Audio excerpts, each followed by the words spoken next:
Hello everyone, कैसे हैं आप लोग। आई होप सो आप सभी अच्छे होंगे और अपने एग्जाम की अच्छी तैयारी कर रहे होंगे। गाइस, हम लोग की इंडियन पॉलिटी की सीरीज चल रही थी, तो इंडियन पॉलिटी में हम लोग ने राष्ट्रपति वाला चैप्टर कंप्लीट कर लिया था। उसके बाद हम लोग आज प्रधानमंत्री की शुरुआत करेंगे। तो प्रधानमंत्री वाला चैप्टर आपके एग्जाम के लिए बहुत ही इंपॉर्टेंट है, क्योंकि वर्तमान में जो प्रधानमंत्री हैं श्री नरेंद्र मोदी बहुत ही पावरफुल प्राइम मिनिस्टर है। तो यहाँ से क्वेश्चन पूछे जाने की संभावना बहुत अधिक है, और पिछले 2-3 वर्षों में प्रधानमंत्री के चैप्टर से क्वेश्चन पूछे गए। पीएमओ के बारे में क्वेश्चन पूछा गया, तो आपके लिए ये चैप्टर यूपीएससी और पीसीएस के एग्जाम के लिए बहुत इंपॉर्टेंट है। जो विद्यार्थी पहली बार इस चैनल पे जुड़े हैं उन्हें बता दें कि हम लोग इस श्रीराम आईएएस पीसीएस चैनल पे आईएएस और पीसीएस का जितना भी जीएस2 का सिलेबस होगा, पॉलिटी प्लस आईआर का पूरा सिलेबस कंप्लीट करेंगे। इसके साथ ही जिनका भी ऑप्शन राजनीति विज्ञान है, तो उनका भी पूरा सिलेबस हम लोग इस चैनल पर कंप्लीट करेंगे। आप लोग इस चैनल से जुड़ सकते हैं तथा जो आपकी आईएएस और पीसीएस की तैयारी है उसे और अच्छा बना सकते हैं। आज हम लोग प्रधानमंत्री वाले चैप्टर की शुरुआत करते हैं। तो प्रधानमंत्री की शुरुआत हम लोग इस तरह से करते हैं कि हमारे देश में संसदीय शासन प्रणाली अपनाई गई है। कौन सी? संसदीय शासन प्रणाली अपनाई गई है। संसदीय शासन प्रणाली में क्या होता है कि संसदीय शासन प्रणाली में 2 प्रमुख होते हैं। एक संवैधानिक प्रमुख होता है, दूसरा वास्तविक प्रमुख होता है। संवैधानिक प्रमुख कौन होता है? राष्ट्रपति हमारे संवैधानिक प्रमुख होते हैं, जबकि जो प्रधानमंत्री होते हैं वो वास्तविक प्रमुख होते हैं। संवैधानिक प्रमुख, राष्ट्रपति को संवैधानिक प्रमुख क्यों कहते हैं? क्योंकि जो संविधान से सारी शक्तियाँ राष्ट्रपति को प्राप्त होती है, और लेकिन जो इन शक्तियों का उपयोग प्रधानमंत्री वास्तविक रूप से करते हैं। जो प्रधानमंत्री होते हैं वो राष्ट्रपति की शक्तियों का प्रयोग वास्तविक रूप से करते हैं, इसलिए प्रधानमंत्री को वास्तविक प्रमुख या प्रशासनिक प्रमुख कहते हैं। तो बिल्कुल कंसेप्ट क्लियर होना चाहिए कि राष्ट्रपति को संवैधानिक प्रमुख क्यों कहते हैं, क्योंकि संविधान से सारी शक्तियां राष्ट्रपति को प्राप्त होती हैं, लेकिन इन शक्तियों का प्रयोग वास्तविक रूप से प्रधानमंत्री करते हैं, इसलिए प्रधानमंत्री को वास्तविक प्रमुख या प्रशासनिक प्रमुख कहते हैं। इसे लिख के देख लेते हैं, आप लोग अपने नोट्स भी बनाते जाइए। प्रधानमंत्री हमारे देश में संसदीय शासन प्रणाली अपनाई गई। इस तरह से आपको अपनी भूमिका की शुरुआत करनी है। संसदीय शासन प्रणाली में 2 प्रमुख होते हैं, संवैधानिक प्रमुख, प्रशासनिक प्रमुख। संवैधानिक प्रमुख राष्ट्रपति होते हैं, प्रशासनिक प्रमुख प्रधानमंत्री होते हैं। तो इस तरह से आपको अपने आंसर की शुरुआत करनी है। संसदीय शासन प्रणाली, इसमें होता क्या है? 2 प्रमुख होते हैं, संवैधानिक प्रमुख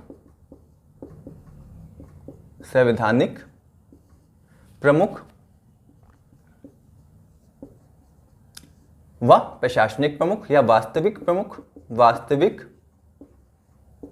या प्रशासनिक प्रमुख। और इधर संवैधानिक प्रमुख या नाम मात्र का प्रमुख।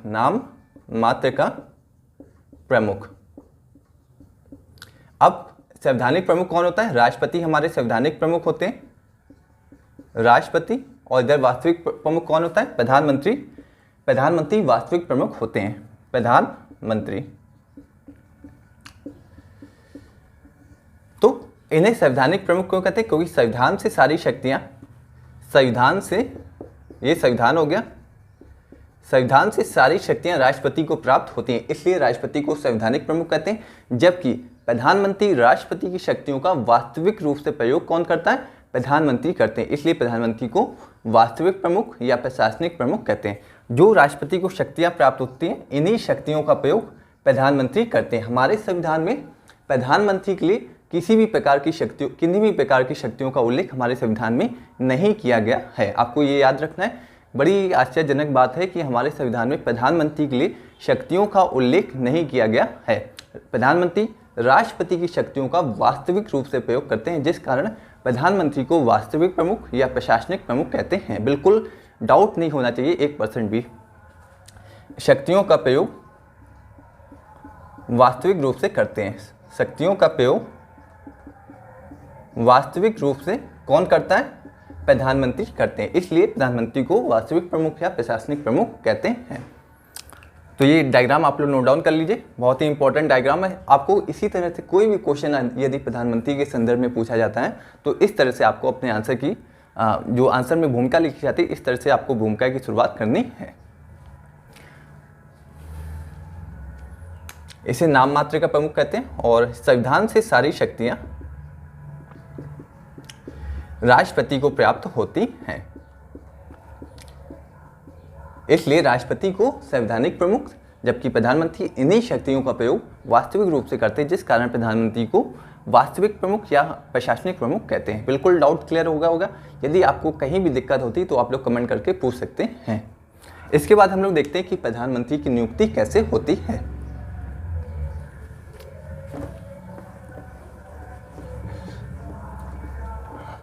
अब हम लोग देखते हैं कि प्रधानमंत्री की नियुक्ति कौन करता है। तो आर्टिकल 75 क्लॉज 1 के अनुसार आर्टिकल 75 क्लॉज 1 के अनुसार प्रधानमंत्री की नियुक्ति राष्ट्रपति के द्वारा की जाती है। प्रधानमंत्री की नियुक्ति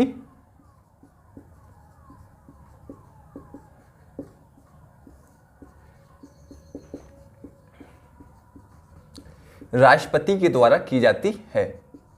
राष्ट्रपति के द्वारा की जाती है। तो ये पॉइंट आपको याद रखना है कि प्रधानमंत्री की नियुक्ति आर्टिकल 75 क्लॉज 1 के अनुसार प्रधानमंत्री की नियुक्ति राष्ट्रपति के द्वारा की जाती है। तो प्रधानमंत्री की नियुक्ति होती है किसके द्वारा?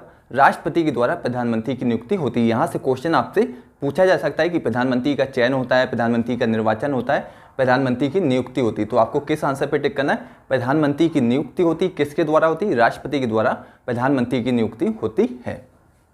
अब हम लोग देखते हैं कि राष्ट्रपति किसे प्रधानमंत्री के रूप में नियुक्त करता है। ऐसा नहीं कि राष्ट्रपति किसी भी व्यक्ति को प्रधानमंत्री नियुक्त कर देगा। अब हम लोग देखते हैं कि राष्ट्रपति किसे प्रधानमंत्री नियुक्त करते हैं।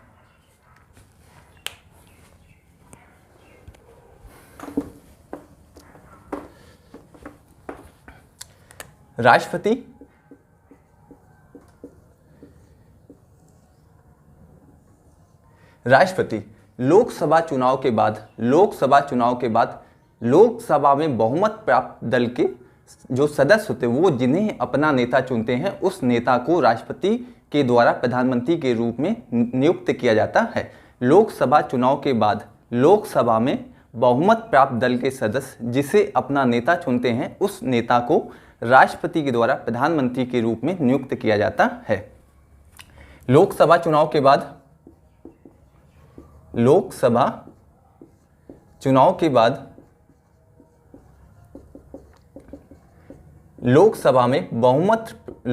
में ये लोकसभा की बात हो रही है, राज्यसभा की बात यहां पे नहीं हो रही है। लोकसभा में बहुमत प्राप्त दल के सदस्य, लोकसभा में जिस दल को बहुमत प्राप्त होता है उस दल के सदस्य जिसे अपना नेता चुनते हैं उस नेता को प्रधानमंत्री के पद पर नियुक्त किया जाता है। प्रधानमंत्री के पद पर नियुक्त किया जाता है। और जो ये नेता है ये किसी भी सदन का सदस्य हो सकता है। ये राज्यसभा का भी सदस्य हो सकता है, ये लोकसभा का भी सदस्य हो सकता है। ऐसा भी हो सकता है कि जो नेता है वो किसी भी सदन का सदस्य ना हो, लेकिन प्रधानमंत्री बनने के बाद उस व्यक्ति को 6 महीने के भीतर किसी एक सदन का सदस्य होना आवश्यक है, अन्यथा उसे प्रधानमंत्री के पद से हटा दिया जाएगा। तो ये व्यक्ति जो नेता जिसे चुना गया है वो राज्यसभा का भी सदस्य हो सकता है, लोकसभा का भी सदस्य हो सकता है। ऐसा भी हो सकता है कि वो किसी भी सदन का सदस्य ना हो, लेकिन प्रधानमंत्री बनने के बाद उसे 6 महीने के भीतर दोनों सदनों में से किसी भी एक सदन का सदस्य होना आवश्यक है, अन्यथा उसे प्रधानमंत्री के पद से राष्ट्रपति के द्वारा हटा दिया जाएगा। तो ये प्रधानमंत्री के पद पर नियुक्त किया जाता है किसके द्वारा? राष्ट्रपति के द्वारा। तो अब हम लोग को ये याद रखना है कि जो लोकसभा का चुनाव होता है वो प्रधानमंत्री का चुनाव नहीं होता, वो सांसदों के लिए चुनाव कराया जाता है। और जब लोकसभा में जिस दल को बहुमत प्राप्त होता है तो उस दल के जो सांसद होते हैं अपना एक नेता चुनते हैं, उसी नेता को प्रधानमंत्री के रूप में राष्ट्रपति के द्वारा नियुक्त किया जाता है। प्रधानमंत्री का कोई चुनाव नहीं होता है हमारे देश में। तो ये हो गई सैद्धांतिक बातें।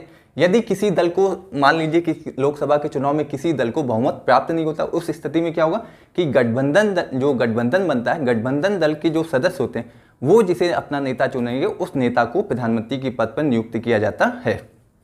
या दूसरी स्थिति देखते हैं, ये पहली स्थिति हो गई। दूसरी स्थिति में क्या होगा, गठबंधन दल के सदस्य जिसे अपना नेता चुनते हैं उसे प्रधानमंत्री नियुक्त किया जाता है। तो जैसे आप लोग ने देखा होगा कि महाराष्ट्र में जो सरकार है वो गठबंधन दल की सरकार है। तो गठबंधन दल के नेता कौन है, उद्धव ठाकरे गठबंधन दल के नेता, उन्हें नेता चुना गया, फिर उनकी नियुक्ति मुख्यमंत्री के पद पर की गई। इसी प्रकार से प्रधानमंत्री के रूप में, प्रधानमंत्री के केस में भी यही होता है, यदि किसी दल को बहुमत प्राप्त नहीं होता है तो गठबंधन दल के जो सदस्य होते हैं वो अपना एक नेता चुनते हैं, उसी नेता को प्रधानमंत्री के पद पर राष्ट्रपति के द्वारा नियुक्त किया जाता है। प्रधानमंत्री के पद पर नियुक्त किया जाता है, किसके द्वारा, राष्ट्रपति के द्वारा। तो ये पहली कंडीशन हो गई। दूसरी कंडीशन, पहली कंडीशन में क्या, यदि किसी दल को पूर्ण बहुमत प्राप्त होता है तो उस जो लोकसभा में बहुमत प्राप्त दल के जो सदस्य होते हैं वो अपना एक नेता चुनते हैं। वो नेता किसी भी सदन का हो सकता है। उसी नेता को राष्ट्रपति के द्वारा प्रधानमंत्री के पद पर नियुक्त किया जाता है। यदि किसी दल को, दूसरी स्थिति देखते हैं, यदि किसी दल को पूर्ण बहुमत प्राप्त नहीं होता है तो गठबंधन दल के नेता को प्रधानमंत्री के पद पर राष्ट्रपति के द्वारा नियुक्त किया जाता है। बिल्कुल एक एक डाउट आपके दूर होना चाहिए। यदि आपको कहीं भी डाउट लगता है तो आप लोग कमेंट कर सकते हैं। ऐसा एक बार पढ़ने के बाद आपको कहीं भी डाउट नहीं होगा, ऐसी हम लोग की कोशिश रहती है। तो ये हो गया कि राष्ट्रपति किसे नियुक्त करता है, किसे प्रधानमंत्री नियुक्त करता है।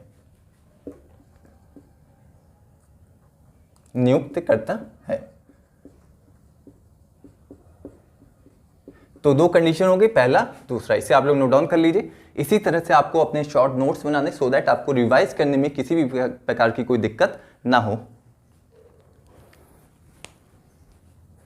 अब हम लोग देखते हैं, ये तो सैद्धांतिक बातें हो गई, कैसे होता है काम, क्या होता है। अब हम लोग प्रैक्टिकली देखते हैं कि कैसे प्रधानमंत्री की नियुक्ति होती है। एक बार हम लोग डायग्राम से और समझ लेते हैं तो आपको बिल्कुल 1% डाउट नहीं रहेगा।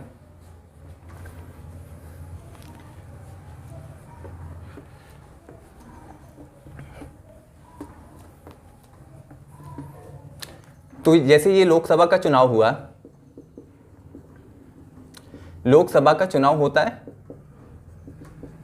इसमें किसी एक दल को बहुमत प्राप्त होता है।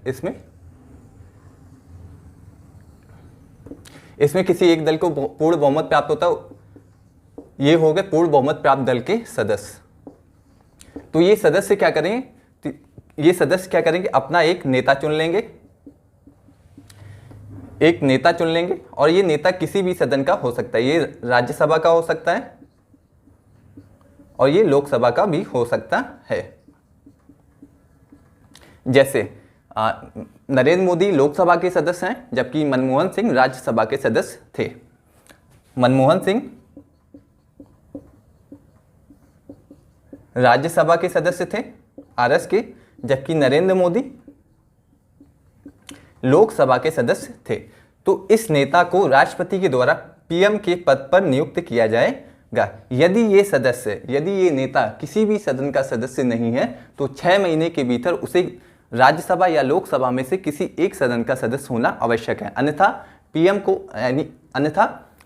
पीएम को उसके पद से हटा दिया जाएगा। यदि वो 6 महीने के अंदर दोनों सदनों में से किसी भी एक सदन का सदस्य नहीं बनता है तो उसे प्रधानमंत्री के पद से हटा दिया जाएगा।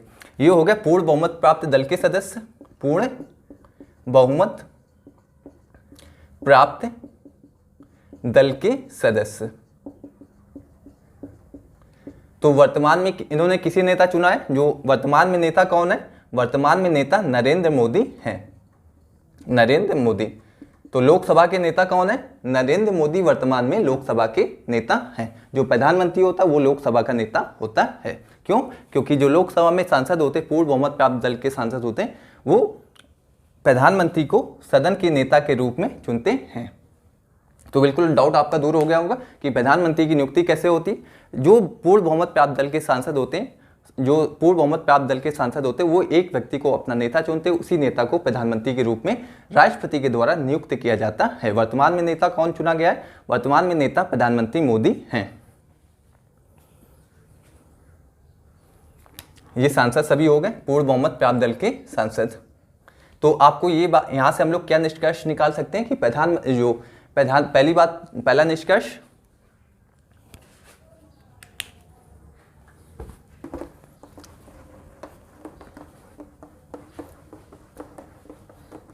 पहला निष्कर्ष क्या होगा कि पहला निष्कर्ष, प्रधानमंत्री का कोई चुनाव, प्रधानमंत्री का निर्वाचन नहीं होता है, निर्वाचन नहीं होता है।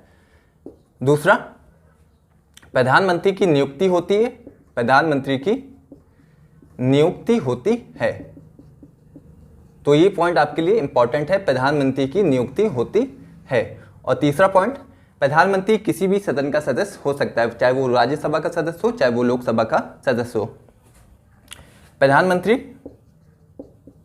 किसी भी सदन का सदस्य हो सकता है, चाहे वो राज्यसभा हो, चाहे वो लोकसभा हो। तो ये पॉइंट आपके लिए इंपॉर्टेंट है, जरूरी नहीं कि वो लोकसभा का सदस्य हो, वो किसी भी सदन का सदस्य हो सकता है। चौथा पॉइंट, बिना सांसद हुए भी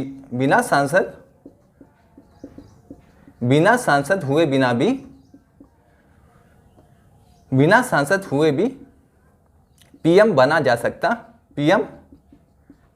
सकता है। तो तीसरा पॉइंट, ये पॉइंट आपके लिए इंपॉर्टेंट है। तो बिना सांसद हुए भी प्रधानमंत्री बना जा सकता है, बशर्ते 6 महीने, प्रधानमंत्री बनने के 6 महीने के बाद वो दोनों सदनों में से किसी एक सदन का सदस्य बन जाए। यदि कोई व्यक्ति किसी भी सदन का सदस्य नहीं है, तब भी उसे प्रधानमंत्री के पद पर नियुक्त किया जा सकता है, लेकिन 6 महीने की प्रधानमंत्री बनने के 6 महीने के बाद उसे दोनों सदनों में से किसी एक सदन का सदस्य होना आवश्यक है। यदि वो 6 महीने के भीतर सदन का सदस्य नहीं बनता है, तो उसे प्रधानमंत्री के पद से हटा दिया जाएगा। तो ये पॉइंट आपके लिए इंपॉर्टेंट है। पांचवा पॉइंट यहां नोट कर लीजिए, 6 महीने की पीएम बनने के 6 महीने के भीतर यदि वो किसी भी सदन का सदस्य नहीं है, तो पीएम बनने के 6 महीने के भीतर दोनों सदनों में से किसी एक सदन का सदस्य होना आवश्यक है,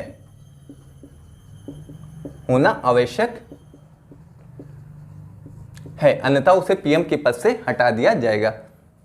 तो ये हो गया कि हम लोग ने चुनाव से क्या क्या निष्कर्ष निकाला कि प्रधानमंत्री का कोई चुनाव नहीं होता है, प्रधानमंत्री की नियुक्ति होती है, सांसदों का चुनाव कराया जाता है, सांसद मिलकर प्रधानमंत्री का चयन करते हैं, सांसद मिलकर अपने नेता का चयन करते हैं, उसी नेता की नियुक्ति प्रधानमंत्री के रूप में राष्ट्रपति के द्वारा की जाती है। और सांसद जो प्रधानमंत्री होता है वो किसी भी सदन का सदस्य हो सकता है, जरूरी नहीं कि वो लोकसभा का सदस्य हो। और बिना सांसद हुए भी उसे किसी व्यक्ति को प्रधानमंत्री के पद पर नियुक्त किया जा सकता है, बशर्ते 6 महीने के भीतर उसे दोनों सदनों में से किसी एक सदन का सदस्य होना आवश्यक है। इसे आप लोग नोट डाउन कर लीजिए। ये सभी इंपॉर्टेंट पॉइंट हैं। लोकसभा का प्रधानमंत्री का निर्वाचन नहीं होता है, प्रधानमंत्री की नियुक्ति होती है। तो ये सभी पॉइंट आपके लिए इंपॉर्टेंट हैं। सब पॉइंट, जितने भी पॉइंट हैं, सबसे क्वेश्चन कई बार पूछा गया, तो ये सारे पॉइंट आपके लिए इंपॉर्टेंट हैं।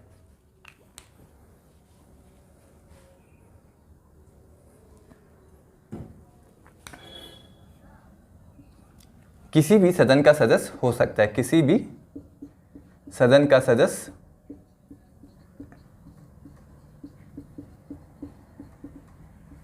तो ये किसी भी सदन का सदस्य हो सकता है, बिना सांसद हुए पीएम बना जा सकता है, लेकिन 6 महीने के भीतर दोनों सदनों में से किसी एक सदन का सदस्य होना आवश्यक है। बिल्कुल भी डाउट, यदि आपको डाउट नहीं होना चाहिए, यदि डाउट होता है तो आप लोग कमेंट जरूर करिए प्लीज।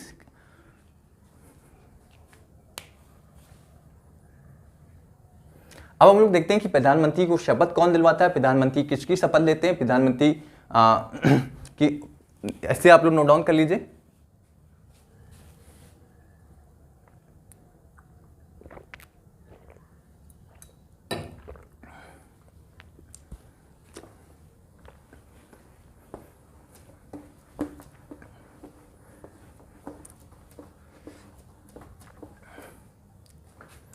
अब देखते हैं प्रधानमंत्री को शपथ कौन दिलवाता है। प्रधानमंत्री की शपथ, पहली बात तो प्रधानमंत्री को शपथ राष्ट्रपति दिलवाते हैं, राष्ट्रपति प्रधानमंत्री को शपथ दिलवाते हैं। प्रधानमंत्री को शपथ कौन दिलवाता है, राष्ट्रपति। मुख्यमंत्री को कौन दिलवाता है, राज्यपाल। तो सभी चीजें आपको कंपेयर करके पढ़ना है, बिल्कुल भी डाउट नहीं होना चाहिए। राष्ट्रपति शपथ का उल्लेख कहाँ पे किया गया? अनुसूची 3 में शपथ का उल्लेख किया गया है। शपथ का उल्लेख किया गया है। तो अनुसूची 3 में किसका उल्लेख किया गया? प्रधानमंत्री तथा मंत्रिपरिषद जितने भी सदस्य हो गए, मंत्रिपरिषद के सदस्य, उनके लिए शपथ का उल्लेख अनुसूची 3 में किया गया है। जबकि राष्ट्रपति के लिए शपथ का उल्लेख आर्टिकल 60 में किया गया है। तो ये आपको याद रखना है, राष्ट्रपति की शपथ का उल्लेख आर्टिकल 60 में किया गया है। राष्ट्रपति के लिए शपथ का उल्लेख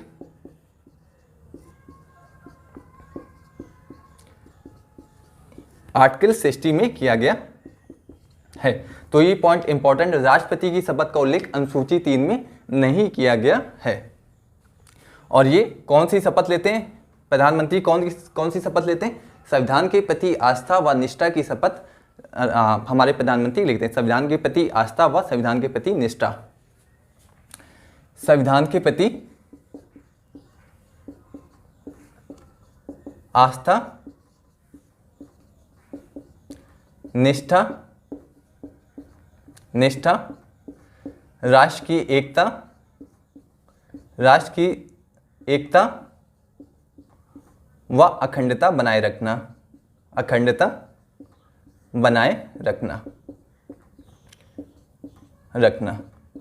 तो प्रधानमंत्री कौन सी शपथ लेते हैं? संविधान के प्रति आस्था, निष्ठा, राष्ट्र की संप्रभुता व राष्ट्र की अखंडता को बनाए रखना, इसकी शपथ हमारे प्रधानमंत्री लेते हैं। जबकि हमारे जो राष्ट्रपति होते हैं वो संविधान की रक्षा, संरक्षण व बचाव की शपथ लेते हैं। संविधान की रक्षा, संरक्षण व बचाव की शपथ हमारे राष्ट्रपति लेते हैं। जबकि जो हमारे प्रधानमंत्री होते हैं वो संविधान के प्रति आस्था, निष्ठा, राष्ट्र की एकता, अखंडता व संप्रभुता को बनाए रखने की शपथ लेते हैं। तो ये आपको याद रखना है।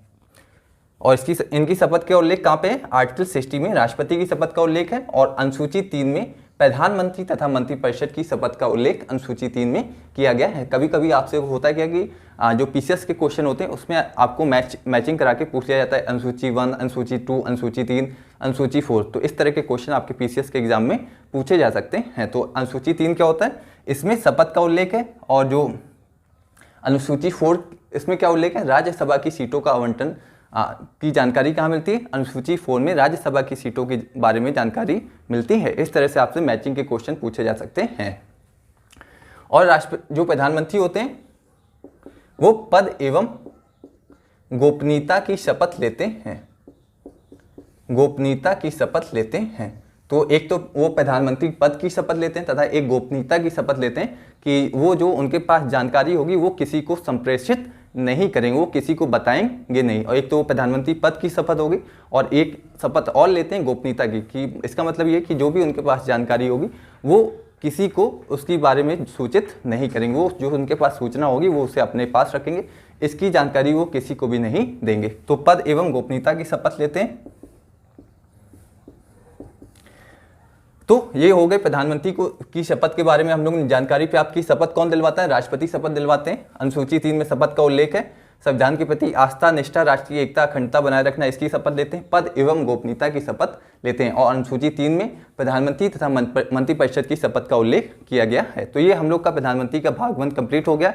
अब हम लोग दूसरे भाग में देखेंगे प्रधानमंत्री की शक्तियों के बारे में, नेक्स्ट लेक्चर में देखेंगे। गाइस, आज का लेक्चर यदि आपको अच्छा लगा हो तो इसे अपने दोस्तों के साथ जरूर शेयर करें और उनको सब्सक्राइब भी करवाएं। तो गाइस, मिलते हैं नेक्स्ट लेक्चर में जहां पे हम लोग प्रधानमंत्री के सेकंड पार्ट को देखेंगे। Thank you so much guys.